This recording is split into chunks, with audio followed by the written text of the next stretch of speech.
My grace is sufficient for you, for in your weaknesses my grace is made perfect. 2 Corinthians 12 and verse 9 says so.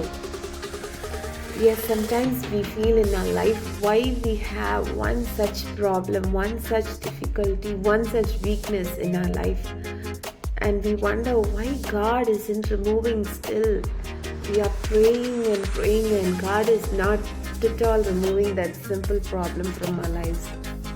Paul says in this very same chapter that he was given a thorn in his flesh so that he might not glorify himself of all the blessings that he has, of all the spiritual gifts that he has in his life, and of all the visions and the things that revelations that God is revealing to him.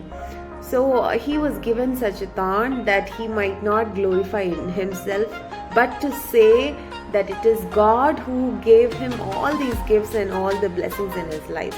And there he says in chapter 12 and verse 9, therefore I take pleasure in infirmities, in reproaches, in necessities, in persecutions, in distresses, for Christ's sake. For when I am weak, then I am strong. So he understands this powerful truth here, that only when we have some weaknesses and some reproaches in our life, some needs that are yet to be met, and the times of persecutions and in difficulties and in hardships, only when that comes into our life, we have such a humility to say and to glorify God. It is because of God that we have got all the blessings in our lives. Even the spiritual gifts and the spiritual blessings that we have in our life, we sometimes boast. We try to boast ourselves saying that we are good at that. We are good, we don't lie, we don't do all such things, but they do, and we compare ourselves with others. But here what Paul reminds us is we have to glorify God in everything, in all the blessings, all the strength that we have got. Everything is because of the grace of God, and God is speaking to Paul, and he says, my grace is sufficient for you, for my strength is made perfect in weaknesses.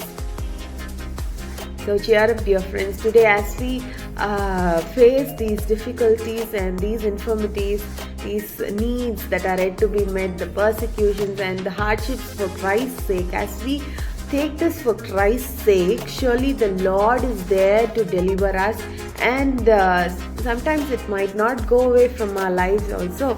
So we shouldn't worry about that, but we should glorify God. We should start to thank God. That's why he says here in verse 10, for when I am weak, then I am strong. So we should glorify God for infirmities. Most gladly, therefore, will I rather glory in my infirmities, that the power of Christ may rest upon me. So this is the secret behind all his success and all the spiritual blessings and the gifts that he has received from God, and the revelations and all the blessings that God has given him in his life. So to press on and to move forward beyond our hardships and beyond our difficulties, it is only the grace of God that sustains us and takes us forward.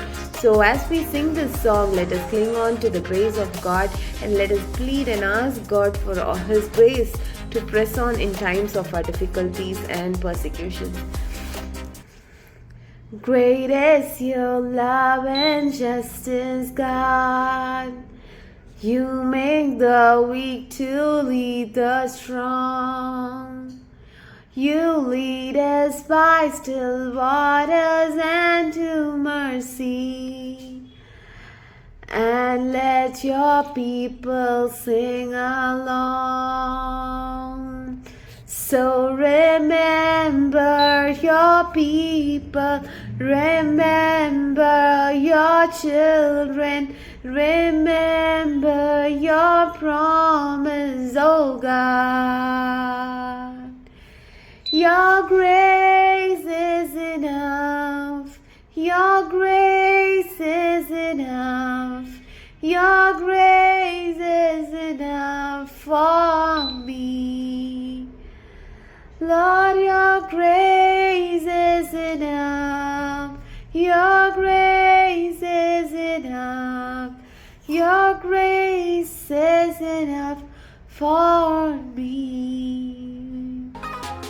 Yes, the grace of God is so much sufficient in our lives, and as we face the hardships and the needs and the persecutions in our life, let us cling on to Jesus and glorify God in all our weaknesses as He fills us with His strength and blessings.